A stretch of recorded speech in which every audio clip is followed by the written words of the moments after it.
Heavy rain early on closed down roadways across western New York, the S-curves in Buffalo. The William Street exit off the New York State Thruway was shut down, and this stretch of Transit Road was closed, all because of flooding. They've got the pumps down there that move the water, but it's just the volume of water that we got this morning was just too much for it to handle. It's not unusual for this area of transit to become flooded. Usually it doesn't last as long as this, but we had a lot of rain today. Typically, this part of Skajackwada Creek here in Depew only has a couple of inches, but as you can see behind me, there's a few feet of water, and it's flowing quickly. Right into Gene Zyga's backyard and into his basement.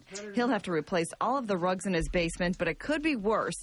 He recently bought a new sump pump and says it's certainly helped. If you live in an area like we have here, be prepared. I've never had any problem like this before. This is what it looked like on Harris Hill in Lancaster. This was Mary Lambert's yard early Sunday morning. The water doesn't reach the house, but she still doesn't want it in her yard. They took out dirt from her ditch. What is that going to prove?